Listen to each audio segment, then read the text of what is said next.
ทางกับเขากับน้ำมาดีแล้วเฮาหันเดี๋ยวหายไปแต่พุ่นแล้วตามข้อคิดของเฮาได้ คันว่าจะเอาไป3 เดือน 6 เดือนก็เฮาก็เบิ่งอาการแล้วเนาะไปโล่งใจได้เธอได้บัดนี้ขอได้อธิบายเจ้าได้ว่าข่อยน่ะบ่ได้สิมาเอาเจ้าข่อยน่ะ คอยได้ยินไปนี่คอยก็ดีใจ ยันว่าเข้าใจผิดบ่พอน้องแพทย์ เข้าใจผิดแต่อยากให้กัน แต่ว่าเรื่องให้ไปนั้นบ้านมือไปฝากไปฟังกันคันว่าเจ้ามีเวลาว่างคันว่างหรือว่าบ่ว่างก็ต้องอยากให้ไปนํกันเนาะพอน้องแพทย์เนาะไปนำกันนะ แม่น ไปนำกันมันข้างจุดท้ายพาเมียเจ้าไปรักษา แม่นเพื่ออนาคตของเจ้าและกับเพื่ออนาคตของเมียเจ้าแล้ว ไปส่งเมียไปวอนศูนย์รักษาให้เป็นคนดีให้กลับออกมาก็เป็นคนดีก็อยู่กันคือเก่าหั่นแหละ แม่น แข่งกัน มาใช้ชีวิตแบบ คนปกติ นั่นเนาะว่า มันก็สบายแหละ อันอยู่ อันนี้ อันนี้ก็ ว่าเมียเมื่อบ้านจักสิฮอดหาบ้านจักบ่ฮอด ให้เด้อ ใช่บ่จักในคืนนี้แหละนี่ อันนี้ใช้ควายแล้วก็บ่ได้ว่าจะแยกจะออกดอกให้เธอเด็ก บ่ เบิ่งแล้วอีตนสาวใบ บ่ได้ นะ คิดบ่ได้คิดใครบ่อีตนเนาะคอยในชุดแต่คอยอีตนแล้วคอยอยากเอาไปปัวไปหยังคอยบ่มีเงิน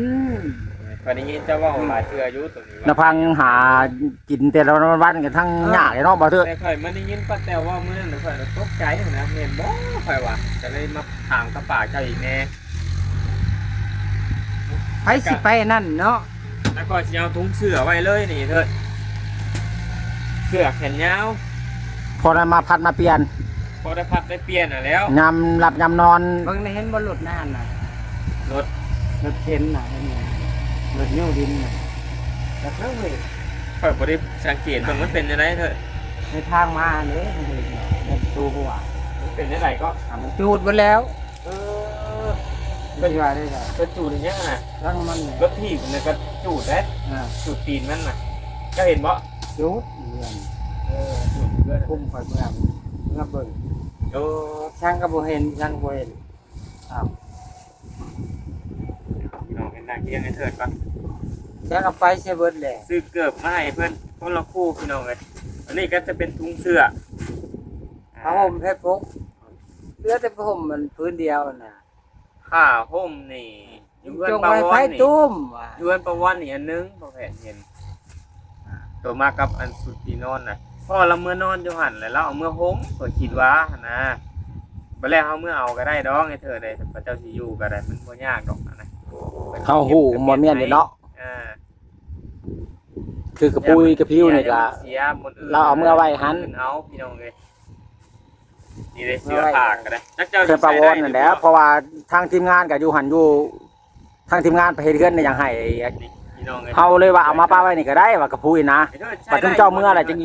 ได้ งามได้ เจ้าคักกะลีนี่ฮะ งามได้พี่น้องเลย ไว้ซื้อเสื้อ ตัวเสื้อนี่วะเป็นเสื้อของเอื้อยแขกพี่น้องเนาะเพิ่นฝากมาส่งมาทางเวียงพุ่นแหละเพิ่นว่าไปหาแจกเด้อผู้ใดที่ว่าบ่มีแน่เพิ่นว่าเนาะพี่น้องเลยนุ่งห่มยามหนาวเสื้อนี่ก็เป็นเสื้อทางเอื้อยเพิ่นทางเอื้อยแขก งามงาม ยาวนี่ก็มีทางเอื้อยแขกแล้วก็เอื้อยซ้อนพร้อมเพิ่นฝากมานะแต่ว่าเสื้อจำนวน100โตแต่ว่าพอแพทย์ไปเอาได้แต่50โตพ่อเพิ่นส่งมาบินเดียวพี่น้องเอ้ยเมื่อนี่พอน้องแพทย์สิเวะเบิ่งพอแกะแต่ถ่ายคลิปให้ส่งให้เพิ่นเบิ่งนะเพิ่นเลยเอ้าเพิ่นว่าอันนี้คิดว่าให้สบายตัวนี้จักสิใช้ได้บ่นี่เราบ่มากได้ตั้งเอวนี่ เชียงแอวตั้งอันนี้พี่น้องเอ้ย ค่ะ แม่น งามเนาะเธอเนาะ งามงามข่อยก็ว่างามอยู่ มันเป็นงานมือสองนะพี่น้องเอ้ยนี่ป้ายก็ได้งานมือสอง มือสามคือสาวใบกับบ่เทิดบ่ โอ้นี่หมูวายเถิดสิใช้ได้อยู่บ่ล่ะสิดมอยู่บ่เถิดนี่จะได้บ่เถิดได้เนาะนี่พี่น้องเอ้ย ตัวใหญ่ขนาดนี้ เสือกันยาวไปสิหม้อเลยยามหนาวอุ่น ใส่คักได้พี่น้องเอ้ยผูกสี นุ่งไปเข้าบ้านเขายังก็ได้นี่ฮะ แม่นได้เบิดนั่นแหละเป็ แมนแมนยังใหม่อยู่พี่น้องเลย นี่มาพัดมาเปลี่ยนอะไรพี่น้องเห็นเพิ่นจังหนาวอ่ะวัดพวกแบก จะนอนยังไงมันมานอน ไปนี่ก็ได้ฮะ มันมานอนน้ำเฮาอยู่พี่ได้สิมันเฮาไปอยู่น้ำหมู่เทิงก็บ่ได้ โอ้ก็เลยลงมานอนน้ำกันพากันนอนอยู่ในหัน เมียนอนอยู่ลุม อันกี่เข็บไม่งอตอดบ่อยเถิดพากันนอน เหมือนงูอย่างลามลอยมาใส่ นอนรับมันสิจังไง โอ้โห นอนรับแล้วก็บ่ฮู้ซึกหยังมันยังมากับบ่ฮู้จัก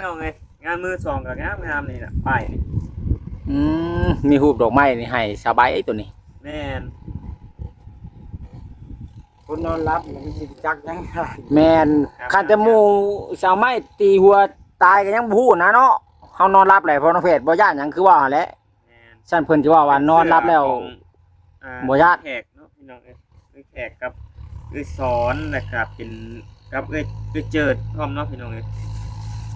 เจิดพี่น้องเนาะประมาณนี้แหละเพราะว่าเฮาสิได้ไปแจกบนอื่นอีกอยู่พี่น้องเอ้ยเนาะใหญ่อยู่ทางเวียงจันทน์พี่น้องเอ้ย ครับเมื่อเฮือนเนี่ยว่า เสื้อนี่ค่อยก็สิพากไว้น้ำเจ้าเลยได้ นั่นคือสบาย เท่ แล้ว มาก นะ เบิดนอกเฮือน นี่ครับ พัดเปลี่ยนไว้พัดเปลี่ยนนั่นแล้วเสื้อผ้า ข่อยบ่ทันได้ไปจักเทื่อว่าอยู่แต่พ่อเจ้าแต่ข้าวรถไถ ตอนนั้นผู้ ว่าแปลนไปแล้วเลย งัวกินเด้เถิด งัวเข้าบ่จัก กินงัวน่ะงัวกินไฟไล่เท่อนึงไปน่ะไปจอบน่ะมีไล่เท่อนึงนั่นคือเราใบแล้วเข้าไปแบบเราลืมอัดแบบนี้นะเราออกมาน่ะงัวเขา จริงแล้วโอ้ยเราให้อยากให้เนาะแนวใดที่เฮาเฮ็ดปลูกได้อาหารได้ปลูกกินดีกว่าได้เฮานะ ไฟถอดว่าง่ายๆไฟถอดใจเจ้าให้เถิดเนี่ยถ้าสมมุติอยู่แต่เพื่อนจะสีเอาเงินเอาคำมาแต่ไซ ซื้ออยากซื้อกินแม่นบ่ อยากจะกิน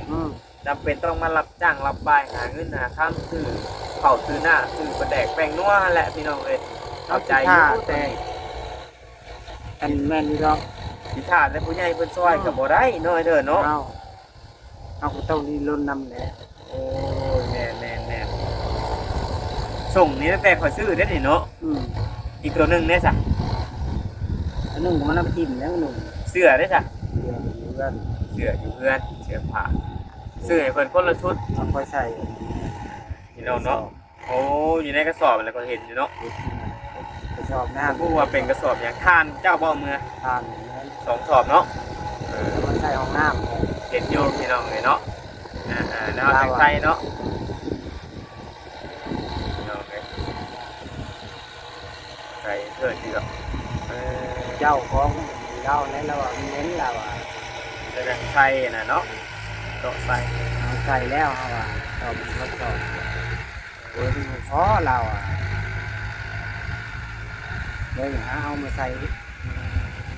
สอบสองสอบยังบอกพอต้องใส่ลายบ่ละวันนะ ยาสอบ มันสิบ่เต็มบ่สิหาสอบ เต็มมันแล้วขาด ว้า แล้วว่าเจ็บเลิกว่า หนาดนั้นนะไอ้เถิดแม่บอก แล้วมัน เจ้าได้เข้าของน้ำจะเชื่อแล้วมันนะข้าก็เห็นให้นี่ เอาอยู่ว่าแต่ว่ามันจะบ่ได้นั่น โอ้ไปคืออยู่คือบ่ได้ปันไหนสิดอกผ่านก็ใส่อยู่แต่สิหลายสอบตัวแหละเนาะแต่เกิดใส่กันแหละ เขาเอาด้านแล้วใส่มันบางทีได้นักกระสอบหนึ่งสอบใหญ่ สอบยืดเกี่ยวใหญ่เนาะ อารมณ์ เราบอก4-5สอบต้องตก เต็มพอดีเลย ตำนั้นเขาก็ว่าได้แล้วเขาว่าเนาะ สอบใหญ่หนึงมันก็อยากซ้ำ2สอบเลยเนาะก็ใช่ก็ใช่จักสอบหนึง2สอบนี่ก็ปั่นได้เด้อข่อยว่าแต่ก็หลายแล้วนะ เดินทับจ้างปลูกอยู่นี่เท่าแล้วเพื่อนน้อยเดินเนาะ เล่าแล้วเนี่ยเล่า เมื่อใดค่อยสี เคยฮู้จักกับมันทางพ่อลุงมุล่ำบ่หรือว่าหากมาอยู่ปีนี้ ว่าเราไปอยู่เขตนี่จะโดนได้เถิด เขาอยู่ได้ อันหมองที่เจ้าตัดเขาบ่ 2 ปีมาเดียว คิดได้ว่ามือสิพาเราไปไปสีมาบอกเจ้าเนาะไปสีนัดเจ้าพาเราไปเถิดเลย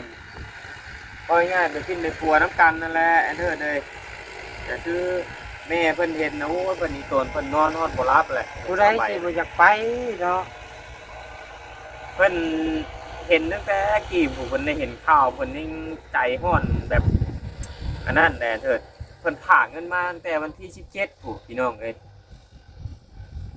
มื้อนี้ก็วันที่30เลย 30เลย17มื้อเลยของแผนยังบ่ได้นั่นเนาะพี่น้องเอ้ยเพราะว่า ไปแล้วฉัน ให้วิทย์งานวันชาติอีหยังก่อนนะพี่น้องเอ้ย ให้วิทย์งานเฉลิมฉลองก่อน นี่จะพูด ญา จา ติ ก ก็ ว่า ต้องขอโทษแม่ นี่ เป็นหลาย จะพูดเจ้าไปเขาเจ้าว่ามันดีแม่นเอาไปนี่มันวันคัน ๆดีบ่ มันเสียเงินอยู่แต่ว่า วันคันอยู่ไสเถิด หน้าบ้านนาทึงนี่แล้วประวันขันแม่นบ่ ผ่านแล้วแล้ว นา ที่ เทิง จัด นี่ ดอก วันเอได้วันเอจะสว่าง ไก่เพื่อน ว้าย คอยถามแล้วคอยเคลียร์ไปละ วันข้าม คอยถามแล้ว อยากเป็นไอพี่น้องเอ้ยจับตัวจำตัวอยู่อันนี้ เพราะว่าสาวใบนี่เราก็ได้มีสมโนตัวเลข ขึ้นกับบ้านนาทึง ขึ้นกับลุงเรามีแต่ลุงเราเป็นคนฝากไว้ฉันกับพ่อแม่ของเรา แล้วมันไม่ทำตัวเลข รับไปว่าง่ายก็ซ้ำเป็นคนโตขี้อ่ะ คนโตเกียกับแม่นต้องแม่นญาติชนิดสายเลือดของเราต่างผากได้ แม่น คนอื่นผากบ่ได้คือถ้าข่อยคือกันบ่มีชิด แม่ ผาก น ไทยคือเจ้านี่ก็มีแต่แม่เจ้าเท่านั้นผากได้ แม่น นั่นไหน คือเจ้านี่ก็บ่ เอาเราไป นั่นเนาะ ว้าวพวกที่ให้เนาะพี่น้องเอ้ยผูกพ่อล่มคมพ่อตายใครสิรับผิดชอบมาอันนี้ในเมื่อญาติสายเลือดเดียวกันไปผ่าไปพังยินยอมแล้ว มันก็สุดแล้วแต่ในหันมานี่ฮะนะความหมาย เพราะว่าภัยก็อยากให้ดีให้เศร้าหั่นแหละ แม่จุดประสงค์ก็คืออยาก แม่น ดี จุดประสงค์ของแต่ละคนน่ะ ดีให้เศร้าหั่นนะ เพราะพื้นว่ามันผิดพลาดเนาะ แม่นเว่าเพิ่นว่ามันความคิดเฮามันแตกต่างกัน คิดไปหลายมุมมอง แม่นคิดไปหลายมุมมอง แต่ว่าเรื่องมันจะแม่นหรือบ่แม่นก็เฮาคิดเว้า มันยังเป็นไปบ่ได้ แม่น เออ เฮาคิดเพื่อไว้นะ ไปอยู่หันจะอยู่ในความดูแลของเพิ่นกินผืดกินยากินข้าวกินน้ำตรงเวลาเราก็สิดีสิเศร้าขึ้นให้สีขาวสีงามไปค่อยว่าอันนี้ได้เธอเลย เอา เราบ่เป็นคนที่ได้ได้สบายอ่ะแต่เราอยู่ในนั้นนะเราขาวงามขึ้นมาเลยนี่แต่ว่าคือเจ้านี่หาเงินทำได้เนาะสมมติว่าอยากไปเยี่ยมไปยามเล่าอาทิตย์นึงก็ซื้อข้าวซื้อน้ำซื้อกับข้าวกับน้ำมาละแต่อยู่ในกินนี่สมมติว่าจำเหตุงานอยู่นี่เจ้าก็ยืมรถอันเจ้าของที่เพิ่นช้าเอาเฮาไปยามเมียเฮาคนเด้ออยู่หันอยู่นี่เพิ่นก็น่าสิเห็นใจดอกข่อยว่าน่าสิได้อยู่เพราะว่ามันบ่ได้ไกลเนาะ อืม อยู่รักษาหกบ้านนาธาตุนี่นะ อืม โรงงานยาสูบนี่ถ้าเจ้าลาดไปเครือเขากะนี่เจ้ารู้จักทางลัดอยู่บ่อันเด้กาบ่ไกลพี่น้องพ่อแพทย์ทางบ่เคยลัดแต่ว่าได้ยินเพิ่นเว้าอยู่ว่าลัดไปนี่ไกล ข่อยเคยรัดอยู่ กาบ่ไกลพี่น้อง บ่ไกล นี่แหละ สมมุติเจ้าก็ทำมาหากินก็ไปเยี่ยมไปยามเมียน้ำใดเจ้าก็ไปยามซื้อกับข้าวกับน้ำไปพากนะนั่นแหละออกมาชำดีเช้าก็ เป็นเมียเจ้าคือเก่าแล้ว แม่น มาใช้ชีวิตปกติแห่งสบายเลยเนาะ แม่น ใครก็อยากให้เราดีให้เรามาใช้ชีวิตแบบคนทั่วไปหั่นแหละส่วนหลายก็ แม่น จุดประสงค์ของผู้ใหญ่เพิ่นก็ ตามความคิดของเฮาว่าเฮาก็บ่ได้อยากได้แบบนี้ได้สมมุติว่ามันให้ได้มันเป็นไปแล้วเนาะ มันเกิดกับเฮาแม่นบ่ อ่า แต่ว่าเฮาบัด เอาว่าง่ายๆซะเพราะว่าแต่กี้นี่เสาไฟแล้วก็บ่ได้เป็นเนาะเด้อเนาะ เป็นกับมันก็บ่ค่อยแห้งปานนี้ หมดตอนมาอยู่น้ำเจ้าไม่ไหม้ทบิตบ่นี่เป็นบ่ เป็นมันเป็นมาแล้ว เคยเป็นบ่โอ้ แต่ว่าบ่ได้ปานนี้บ่ แล้วก็เลยห้ามสรุปบ่ได้ว่ามันเป็นแนวหยังสมมุติว่า ก็เลยหาสาเหตุบ่พอว่าเป็นย้อนหยังก่อน เป็นน้ำเฮาหรือว่าเป็นน้ำกินยาบ้า แต่ก่อนนี่เราเคยกินบ่เถอะ กินมาก่อนหันเด้ ก็เคยเนาะ อ่า แต่กินอยู่กับผัวเก่าพุ่นบ่ อ่า เจ้าก็เคยบอกคนย่าอยู่บ่ บอกมันบ่อยาก บ่อยาก อันนั้นไว้ไหนมันก็ไปซื้อเราเด้อ เจ้าก็คือการตัวใดมันบ่ดีบ่หยังแล้วก็ย่าเลยเถิดเด้อ ด้วยมาบ่บอกมัน ไปก็ได้แต่เตือนเจ้าหั่นแหละบอกในทางที่ดีหั่นนะ ตัวใดที่มันพอดีเฮาก็เลิกเฮาก็เลิกคนยากก็ยาตัวใดมันสิ แต่ ดี ที่เฮา เข้า บ่ มา แม่นว่า หาชี เฮา วิต บ่ เฮา ห้าม ไม่ ได้ ได้ ห้า เฮาม ลูกเมียเนี่ยคันเอาเงินให้ก็จ้างให้เขาไปซื้อคนเขาคือเก่าให้ไปซื้อให้ได้เท่าไรก็ยามันน่ะตัวเองได้น้อยก็ยามันนั้นนี่พอจะได้กินจ้างครับไปซื้อ สมมุติว่า50นี่นิดเดียวเก้าเลยนี่บ่ เดียวกัน โอ้เดี๋ยวนี้เนี่ยจะคิดว่าเรานี่ยังเสพอยู่บ่ต่อไปอันเดี๋ยวนี้นะ ทุกมื้อนี่ ทุกมื้อนี่ ยังบ่ คือว่าได้เงินได้หยังไป ได้แล้ว แต่ว่ายังเห็นอยู่เงินเนาะ เจ้า เงินน่ะเห็นเงิน เงินน่ะยังอยู่เนาะ50,000โอ้ เงินหาอ้ายมันเงินแสนหนึง แสดงว่าเราซื้ออยู่ซื้อกินนั่นแหละ50 บางเทื่อเราก็อาจจะเช่าหรือว่าห่างเนาะพอแปดก็สั้นเอาให้ตัวใดเขาว่าบ่ยังเนาะอันนี้บ่เทื่อจังหวะยังเห็นอยู่เงินนะ แม่เอามีแต่ว่าในช่วงนี้ก็คิดฮอดก็อดเอาให้เถอะเลยเนาะ บ่ได้พอแยกออกแล้วกินฮอดหรือบ่กินฮอด คิดฮอดก็อดเอาจะไหนก็ได้เนาะก็อยากให้คิดว่าให้เมียดีเศร้าแหละเถอะเลย เอาต้นเมียแล้วน่ะมันหักมันบ่ดีบ่เช่าเนาะมันบ่เปลี่ยนแปลงเขาก็แห้งโชว์ให้เชิมให้มัน เขาบอกบ่เลยว่าเขาขายเฮาก็ใช่ว่าเขาก็จะบ่ได้ขายให้มันสิซื้อ แล้วบัดคนอื่นบ้านนี่ คนขายแต่ลูกหลานน้อยก็เต้วนะ ลูกหลานป้าแต๋ว สิซื้อให้ก็ได้ จ้างเอาเงินให้เขาซ้ำจ้างเขาไปติจ้างมาแบ่งกันจังซี่โยมหมอพวกนั้นจะบ่ามันก็ห้ามคือกันบ่จัก เขาว่ามันทำกันมันก็ไปแหละเนาะ เอ้ามันได้หลายเพราะว่าเจ้าสื่อเบิ้งแม่นบ่ว่าไผเอาให้เราเนาะ บางเทื่อ50จังซี่หมอเจ้าของเงินได้หนึงบัดหมอผู้ปลายมันได้2สิมันก็ไปแหละเนาะแนวมันก็ห้ามกันมันก็จวดคือกัน เพราะพอต้องแพทย์เงินบ่เงินหมู่บ่แม่นเงินโตได้2ไผสิบ่ไปแนวมันจวดอยู่แล้ว บ่ไปให้ข่อยซิบข่อยก็บ่ไป แม่นแล้วเจ้าผู้มันจวดแล้วมันไปเนาะ มาอีกเด้อมื้อนึง เขาว่าคือข่อยไปซื้อ M150 จนเมาข่อย แล้วก็ได้ มื้อละ5ขวดหลายปานหนังเงินน่ะ มีแต่ว่ามื้อนี้ก็วันที่30เด้อพี่น้องเอ้ยเนาะมีแต่ว่ารออีกเดือนที่1ที่2 ประมาณวันที่4เขาจึงเริ่มแมน 2ที่3 แม่น ที่ เพราะว่าวันเฉลิมฉลองครบรอบ50ปีปีนี้จัด 4 ยิ่งใหญ่เลย ยิ่งใหญ่เลยให้เธอเลยไปอยู่บ่แหละนี่บ่ได้ไปบ่เจ้าเลินเมืองอิเซโนนี่ เคยไปเที่ยว เมืองอุตุพรแขวงสวรรณเขตพี่น้อง แต่ข่อยก็ยังบ่ได้ไปข่อย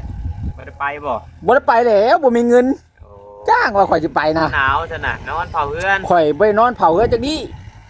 ไปอยู่พอน้องแฝดสิพา ข่อย พาเมียพาครอบครัวไปรอเบิ่งอยู่พี่น้อง สิไปหาการเครียดได้ข่อย ดีกว่า มันบ่เสียเงิน เพราะว่าเพิ่นจัดทุกปีอยู่แต่ว่ารอบนี้เพิ่นสิจัดใหญ่อะนะ ใหญ่ก็บ่ไปข่อย งานใหญ่ คันเฮาบ่มีเงินนั้นไปทางใดมันยากเนาะบ่เถิดเนาะบ่มีเงินจ้างขาดนงย่างมันบ่จ้างได้พอแพทย์ อีดีได้พี่น้องเอ้ย สมมุติว่าเธอจะเผาถ่านเผาหยังเพิ่นบ่ได้ห้ามได้ดิ เป็นบ่ทหาร คิดว่า พอลุงเบิ่งก็ยังว่าอยู่ เพิ่นจะจุดถิ่นนะ การเผาท่านก็ช่วยแล้วแต่ผู้ดุเราอะตอนมาตอนที่แรกอะ เผาถ่านเผาหยังคายนี่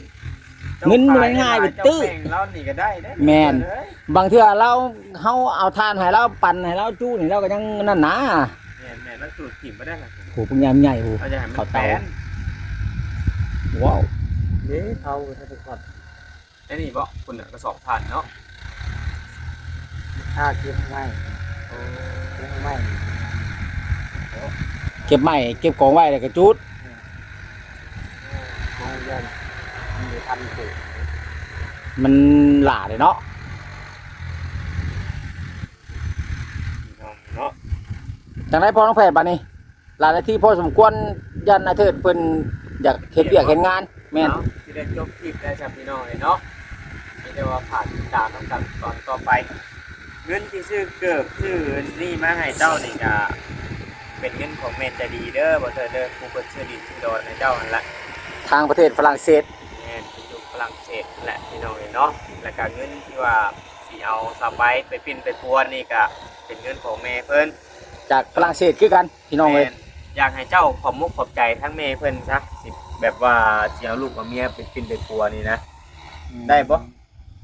ได้เลยเนาะสาธุนำเลยเนาะ ลงมือนํ ขอให้เพิ่นโชคดีเด้อ ขอให้เพิ่นอยู่ดีมีแรงสุขภาพร่างกายแข็งแรงนะแม่เด้อจังใดก็ปรารถนาสิ่งใดก็ขอให้สมความมุ่ง เป็น มั่น บุญ ปรารถ เฮา นา เนาะ โดยเนาะอะไรก็คลิปนี้พอน้องแพรก็ขอตัวจบก่อนพี่น้องเอ้ย จับ เนาะ จิตใจแทนบ่ได้ ย้อนเฮาบ่มีปัญญาอืม ฮักจูเมียนี่เนาะ หักเรื่องหักเฮาหัก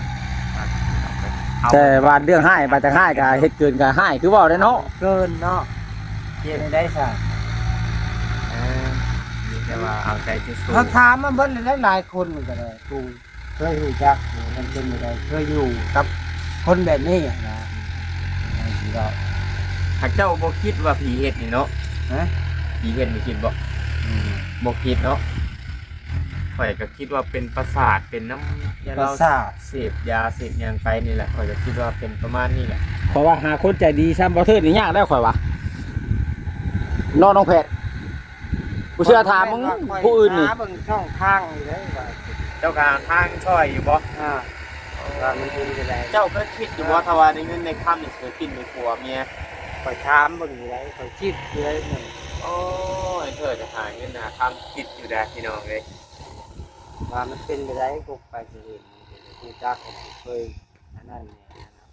ย เอาก็ยังว่าบ่เคยเจอ อีกบ่โดนดอกให้เธอเด้ก็สิไปดับเนินต่อ คนเป็นแบบนี้แหละถามคนที่เขาบ่เคยอยู่นำเลยเนาะเคยรู้จักเคยรู้จักคนลุงหมดผ่านประสบการณ์มาก่อนเฮาแล้วก็มาดู บัดนี้พี่น้องเอ้ยลาในที่พอสมควรพอน้องแพทย์จังไดก็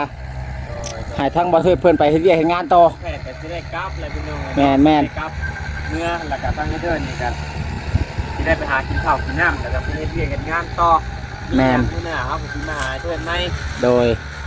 แต่ว่ามื้อสิพาไปก็ชวนให้เพิ่นไปนำเนาะเธอเนาะสมมุติว่าญาติเราบ่ไปให้เพิ่นยั่วไปนะพี่น้องเอ้ยพาเราไปว่าง่ายซะแบบสิให้เพิ่นมา จับมาร วมแบบมัดแทนมัด คือ หยังไป คือเป็นโทษเป็นหนี้มันบัดเฮา มีตนนะพี่น้องเอ้ย แม่นเฮาเฮ็ดบ่ได้ตอนนั้นน่ะ นี่จะว่าให้เถิดคอยปลอบใจเราไปลงรถนะให้เพิ่นพาเราเข้าไปหั่นนะเดี๋ยวนั้นยังไทยกว่าพี่น้องเอ้ยเพราะว่าเราบ่ได้คุ้นแฮงแบบเกินไปหั่นนะถึงกับมัดแขนมัดแหงไปพี่น้องเอ้ยเอาโอเคพี่น้องคลิปนี้พ่อแม่ก็สิได้ขอตัวลาไปก่อนจะไหนก็ฝากกดไลค์กดแชร์กดติดตามขอน้องแปดเด้อพี่น้องเนาะอาจสิลาซาแน่จะต้องขอโทษขออภัยพี่น้องเลยเนาะเฮาก็บ่แม่นว่าเฮาลืมแล้วก็บ่แม่นว่าเฮาบ่เฮ็ดเด้อพี่น้องเลยเนาะเพราะว่าเฮาก็หาทางอยู่แต่ว่าเฮาก็เบิ่งนะเฮาก็ถามศึกษาเบิ่งนะพี่น้องก่อนเฮาสิเอาไปเนาะพี่น้องเลยเฮาก็ถามผู้เคยเอาลูกเอาเต้าไปเฮาก็ศึกษาถามนะพี่น้องเลยแล้วก็มาถามให้เถิดแล้วก็เราก็ยินดีพี่น้องเลยเนาะโอเคพี่น้องคลิปนี้ก็สิได้ขอตัวลาไปก่อนจะไหนก็ฝากกดไลค์กดแชร์กดติดตามเพื่อเป็นกำลังใจเด้อพี่น้อง โดยสบายดี